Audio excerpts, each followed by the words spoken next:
I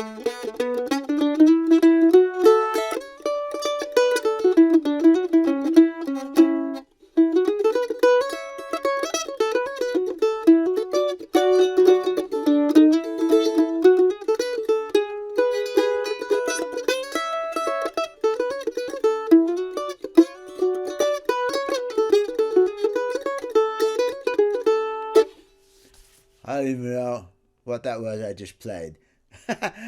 That could fit any number of bluegrass songs with a little bit of tweaking. My point here is that's improvisation on something. I was sitting here, got about an hour to kill before I have to get moving down the road, and I was watching the video I just did on Learn to Improvise.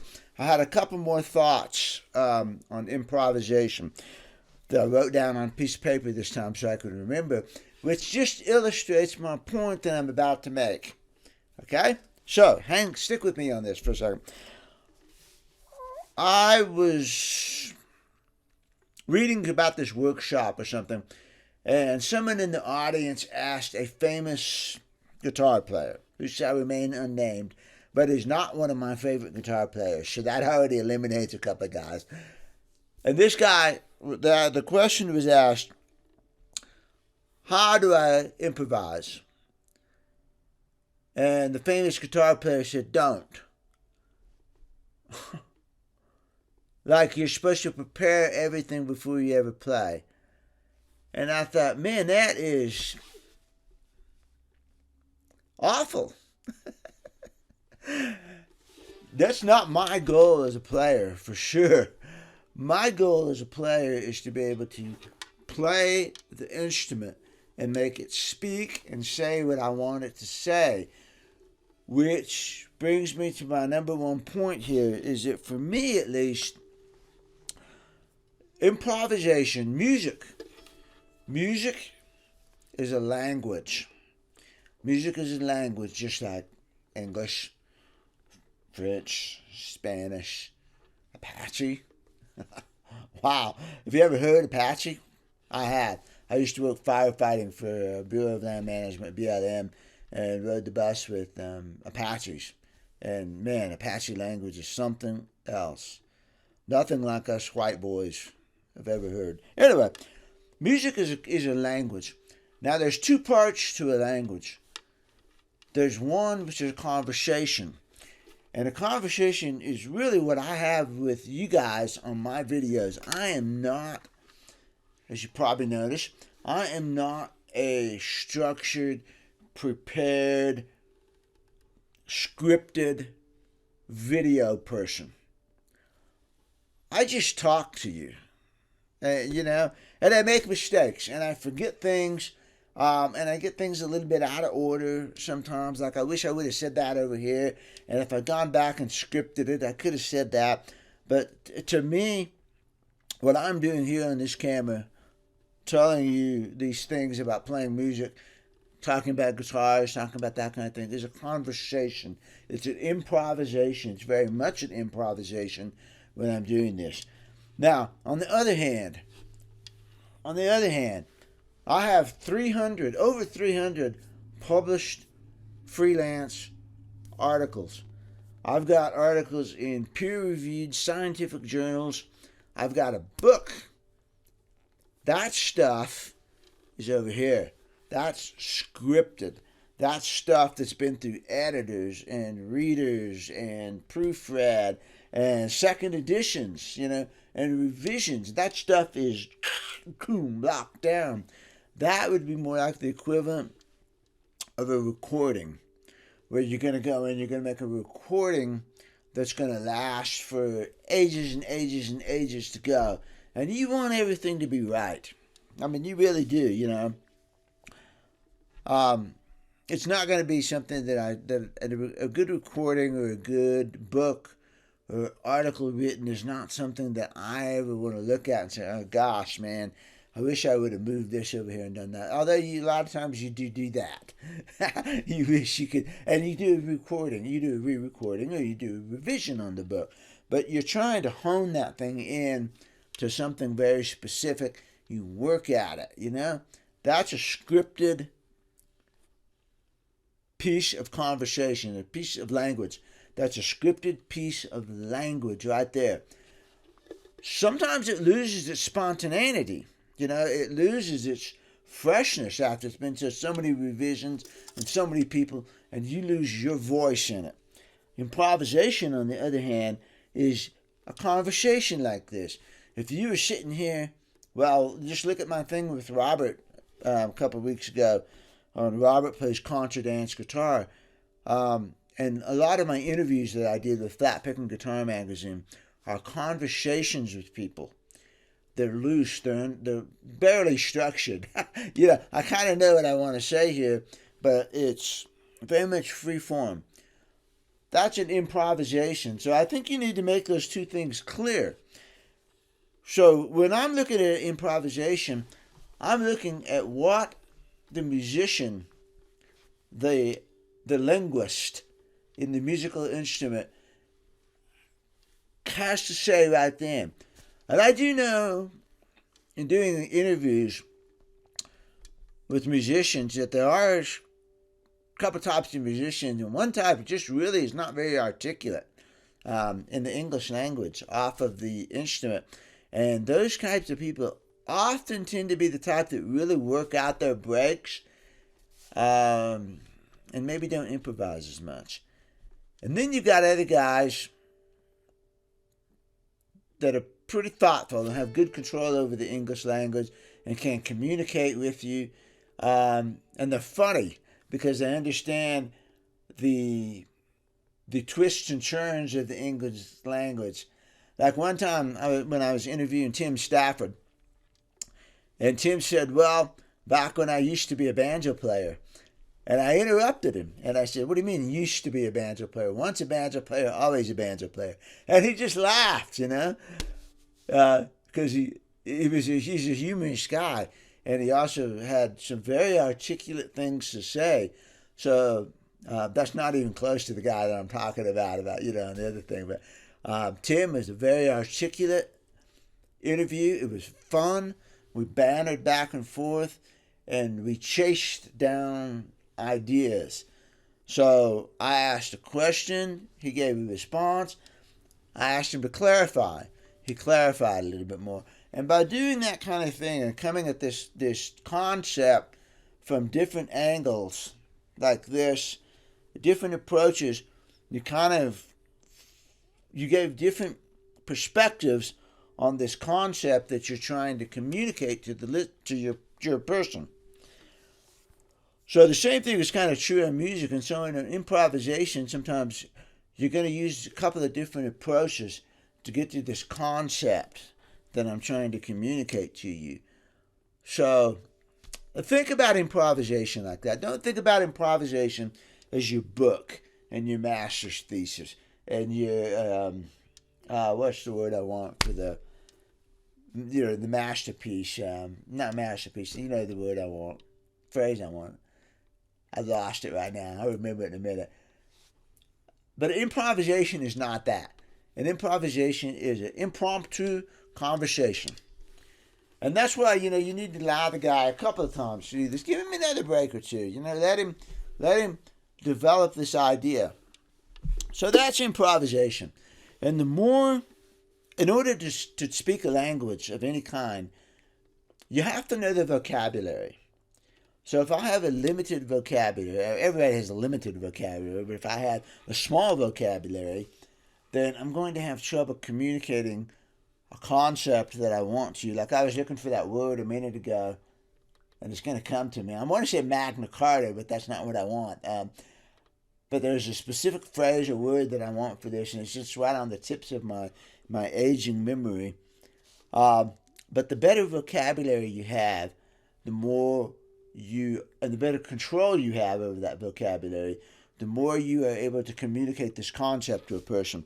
And so the same thing is true in music, is the more you know this language of music, then the more you are able to communicate what concept it is that you're trying to communicate. All of this implies, of course, that you have a concept that you need to communicate. And so if you just sit there and ramble off aimless words that don't mean anything, like, man, cool crazy. Wow, you know? You know what I mean? You know what I mean? You're not saying anything. I just communicated that concept to you. So, you need to have a good vocabulary, and that's why you spend the time studying those 2-note interval phrases that I was talking about.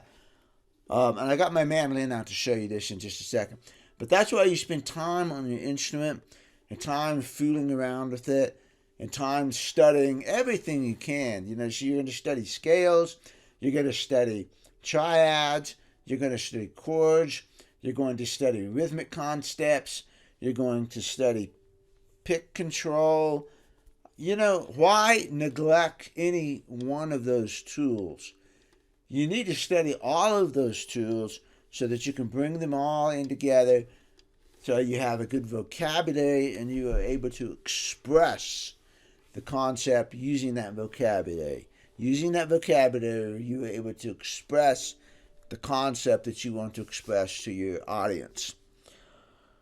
So that's why you spend time doing everything you can on the instrument. I would never limit myself to any one thing. I would never say, oh, it's always the cage system, or it's always scales. You need to learn scales and forget everything else. No, you need to learn pieces of everything, and then you need to find out how you can apply them.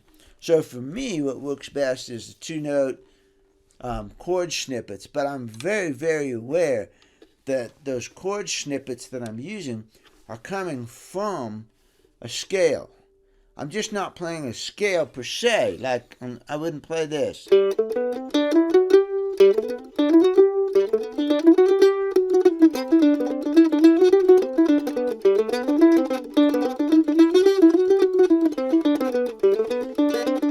That is just meaningless words to me. That's not even half as interesting as the thing that I played at the beginning, so back in G for this.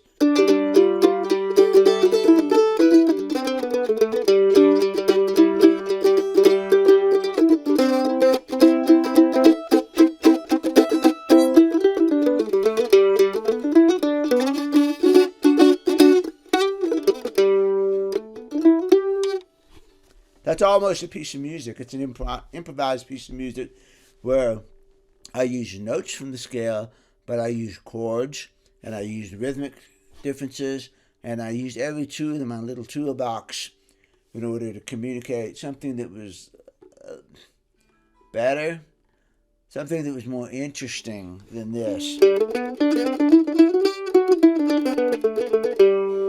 That's just not quite as interesting to me. That's a one-dimensional piece of music where I'm just going flowy. And to make it 2-dimensional, I put little stops in there.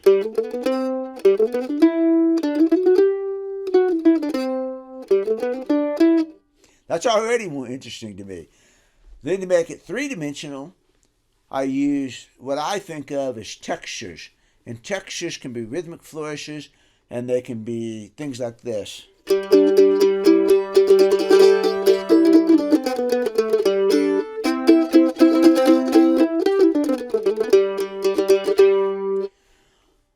I'm doing that kind of thing where I'm doing a rhythmic flourish to produce a texture to those notes that I'm doing. So this is all part of a conversation.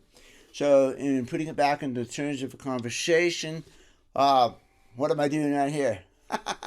I'm waving my hands around, you see? That to me is a texture to the conversation. That's not a word. So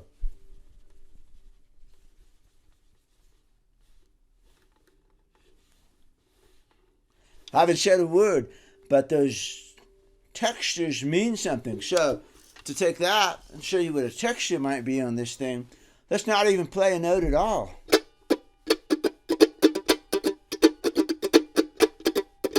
Voodoo child. It is.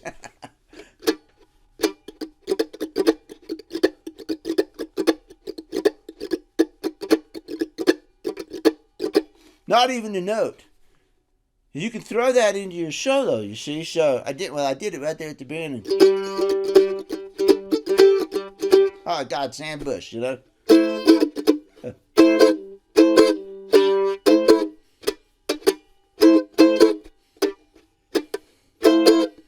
mixing in textures with the notes, part of your conversation, part of the waving of the hands, part of the facial expressions, dude. Those are textures that go on to the actual words that you use. Along with the words that you use, what do you have? You have inflections of voice. So, you get soft like this and you say, what? You mumble. And I hate it when people mumble their last point. They give a great story and then they get down to the catchphrase.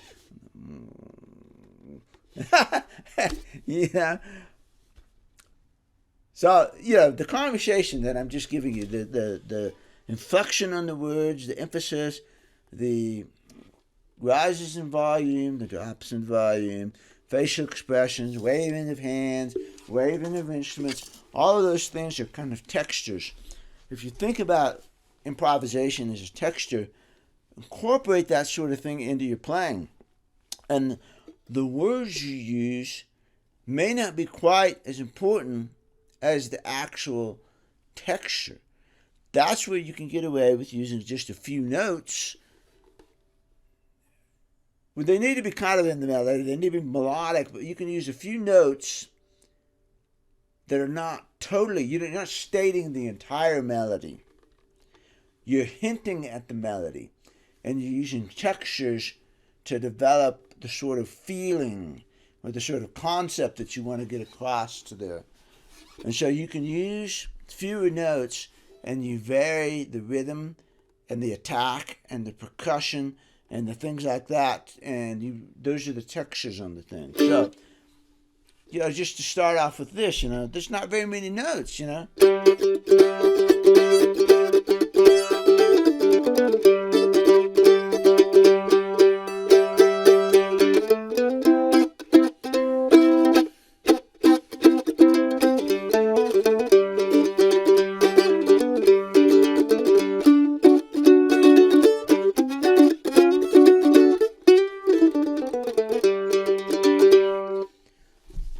That's a very texture solo. God, I didn't use 4 notes on the thing, did I? And yet it sounds cool, you see. That could totally be an improvisation sort of thing. Yeah, you work at that sort of thing to develop your vocabulary. So, all right, so think of improvisation as a conversation. Think of your developed pieces as a developed piece, a book, an article, something that's going down into print for posterity. You want that to be as good as you can get it. Boom, that goes down in there. So there's two different things. So to learn to improvise, work on your vocabulary, work on your presentation of that vocabulary, and become comfortable with it. Become comfortable with speaking. So if you're going to be a speaker, you would do a lot of expository speaking. And I did this in college, and I wasn't very good at it at the time because I hadn't practiced it. But I've practiced it many, many, many, many times over the years now. And, you give someone a topic. Here's a topic. Speak. Now. Walk up to the microphone and talk. Well, you may not be, an expert in this thing. Maybe they give you a minute to research it. You research very, very quickly. You go up to the microphone and you talk about it. Unprepared, unrehearsed, unscripted. Talk. Nobody expects that to be a book or a magazine article. Nobody. But what you're doing is you're practicing it so that you can get better and better and better and better. And the better you are at improvisation, I'm pretty sure that would bleed over into your preparedness, because the whole key to me to a prepared statement is to make it sound like it's spontaneous. Because you've all seen speakers that read off of their script, and that just really doesn't communicate especially a sense of urgency. I'm not going to cut it. You want that speech prepared to be to sound like it's coming hot off of the range. Even though you prepared it, you want it to sound like it's urgent. You want it to sound like it's fresh, and you want it to sound like it's spontaneous. Even though you've carefully maybe worked it out and made sure you make sure that you're saying what you want to say. So that's why I wrote down a couple of notes right here, you see. It's just a framework to make sure I don't miss any of the main points. The rest of it is going to be spontaneous. So, and I could probably come back and edit this video and cut out a lot of things and tighten it up. But I could do that easily, except I don't have the time or the patience to do it anymore. But you still want that to sound spontaneous. And I just can't stand watching videos or watching things where the guy speaks very clearly and does not communicate any sort of humor or urgency or excitement. Anyway, so you want this to sound. You want your prepared speech. You want your recording to sound fresh and hot and exciting. God, just go listen to Stevie Ray Vaughan. Everything Stevie did sounded like it was literally his last note. I mean, you got the excitement off of that. You got the intensity out of Stevie on every recording. And I think you get that from most of the good recordings. Mr. Sam Bush stuff sounds to me like he's on the edge of disaster sometimes, but it sounds fresh, exciting, and it might be in his 100th take. I don't know, But you get that sense from a good recording artist. Other people, I don't. I get the sense that it's like they're not going out on any limbs here for me. I want to hear you go out on a limb. I want the excitement. That's just me. Maybe you don't. Maybe you want it to be nailed down. So, next subject. Back to the importance of the chord snippets. 2-note chord things. When I got a mandolin, I bought one down at the local store in Boise, Idaho, and the next week I was playing in a bluegrass band. I had 1 week to learn this band's material, and I had not really played mandolin before that. I knew how to make an A chord, I knew the C chord, I knew the chord shapes, and I knew maybe 1 or 2 songs on mandolin, very basic songs like a...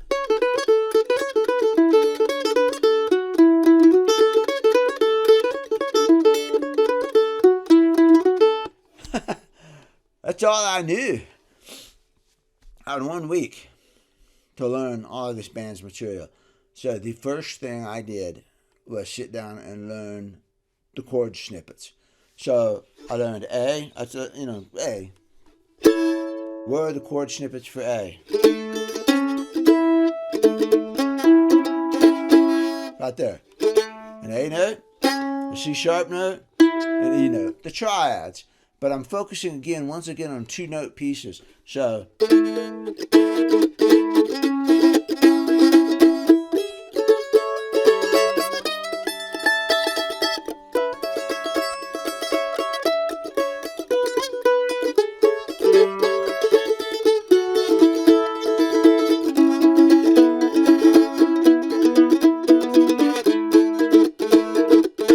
just like that. I sat there and just moved around in the A shape, or the D shape, or the G shape, or whatever, all of the chords, and just moved around in the shape of that, and I listened for little pieces of things that sounded familiar, and filed them away in my brain, which fortunately I have a really, really good memory for that kind of thing. And so I just made note of that. I spent the week learning where those little phrases were. And so...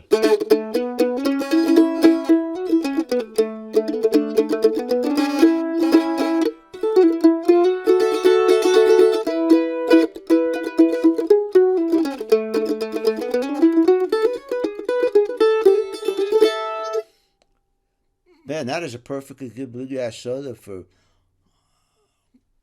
What was I thinking of on that? I don't know. I hear pieces of several different songs in there.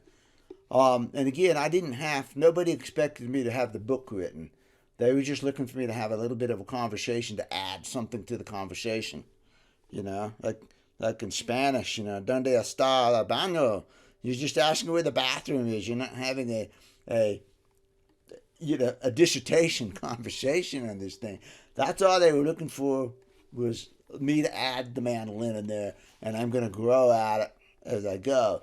But that was the absolute first thing I did, was sit down and learn those chord snippets in all of the chords that I knew were coming up. So after I got A, C, I got G, obviously A, B, C, E, E up here. Who's left out? I just went through all the major chords, and then I had a little bit of time, and so I looked at B flat and things like that, and just figured out where those little snippets were. I practiced on a couple of kickoffs when I heard them come by, So, what's a kick? Well, like the one I just did.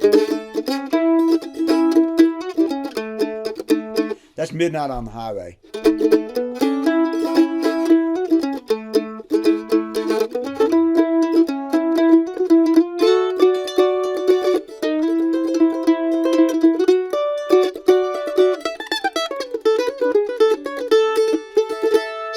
I didn't spend too much time working on scales, except for the fact that, like that little phrase at the end. But that really came out of those chord positions. There was a 2-note chord snippet. There was a 2-note chord snippet. There's an E chord snippet. There's an E chord snippet. There's a D chord snippet. There's a D chord. There's an A chord, etc. And so really all I did was kind of fast link those together, That's really just a fast link of that one, and that one, and that one, and that one. And you can hear it. You can hear it modulating through there. So, one week after getting my first... Well, I had a mandolin for about a year. 10 years before that, yeah. So getting my first mandolin in 10 years... 1 week later, I'm on stage playing the thing. A year later, I went to a bluegrass festival in southern New Mexico, and I played with 3 consecutive bands as the sit-in mandolin player on stage, and I had no rehearsal. I said, let me see your set list. I looked at the set list. I knew half those songs. At least I knew how they went. And on some of the songs that I didn't know, I'd never heard of before, could he show me the kickoff on that? They play a little bit. I go click, inject it into my memory, and I go, okay, and figure out the 1-4-5s real quick. So I think, oh, that sounds like Love of the Mountains. That sounds like Blue Ridge Cabin Home. In my head, I got that riveted in there. Similar to Blue Ridge Cabin Home. So at least when they kicked it off, I knew, kind of what I was going to do here. And I thought to myself, if I didn't know how to improvise, how in the world would I ever do that? Am I just going to wait until, oh, I don't know that song. I don't know that song. No, I don't know that song. Okay, I know that song. I practiced it for 10 years. Let's play that one. No. I went on stage and played with 3 consecutive bluegrass bands.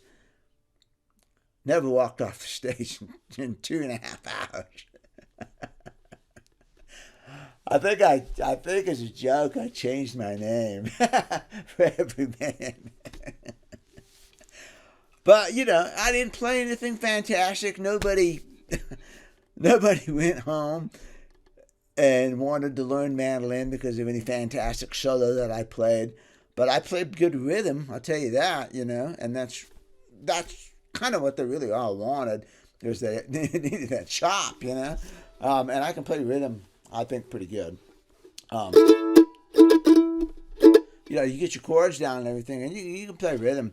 And then as I just demonstrated, it's not that hard to pull, especially on mandolin. It's such a logical thing, but it's not that hard to pull some leads out of those chord snippets, out of those pieces of chords, and then you link chord snippets, and you can have a fairly cohesive, moderately melodic solo without a whole lot of trouble. When you get to fiddle tunes that have a pretty strong melody, it's a little bit trickier, but it's still not that bad because, there's common notes in there everywhere, and you just learn to find them on the fly, under the heat, in the moment of battle. That's how it goes. As a result of doing that, I walked off the stage after those 3 bands, and I was a better mandolin player because I learned stuff up on stage, and I had proven to myself that using the chord snippet thing worked. And I used all the tricks I talked about in the other video. I'm playing rhythm, and I would take a little bit of break from the rhythm and quietly kind of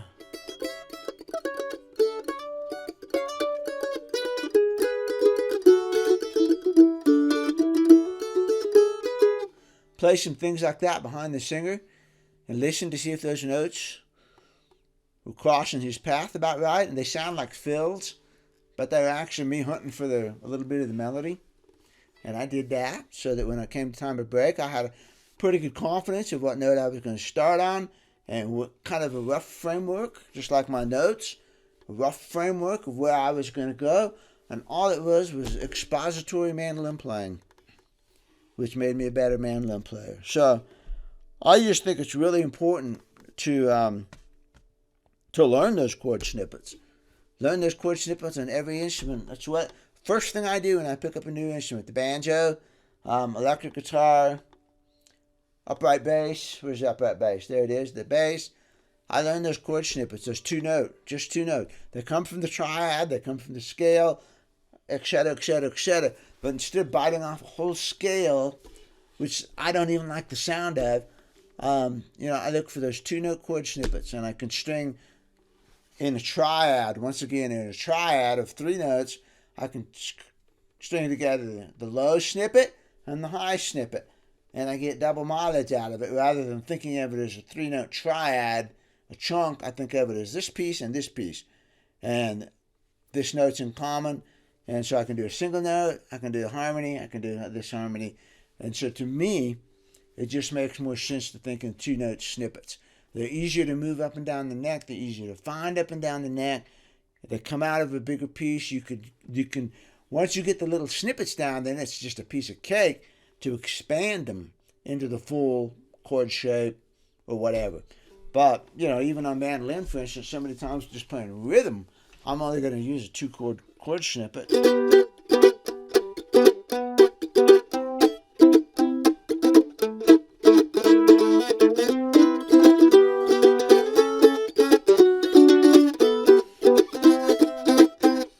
I'm not going to do the full chord a lot of times because it's the percussion. That's a lot of your rhythm sound. So 2 chord notes, 2 chord snippets are very, very useful. So, all right, so there you go. I just had a couple more thoughts. I'm going to cut this off before I talk too much and before I play too much. So, the bottom line, think of improvisation. Think of improvisation as being a conversation. Think of a polished piece of work as being your book, your article, your dissertation. I'm going to remember that phrase in a minute.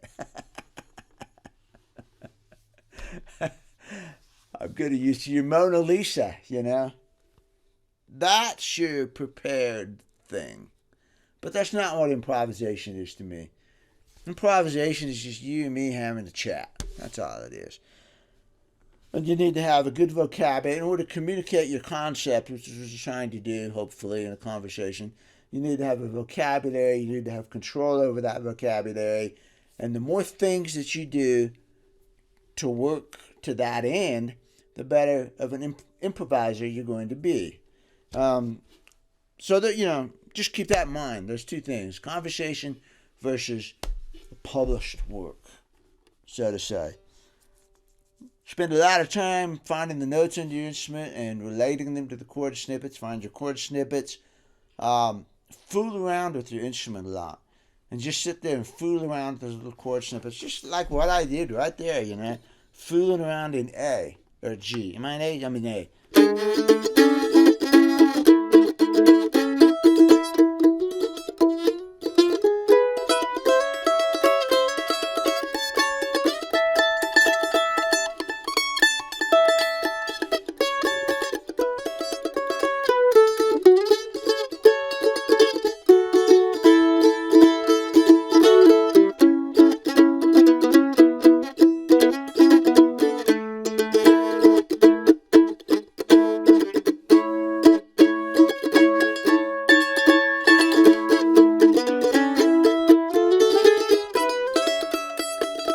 heard Dooley. I heard Dooley go by right there.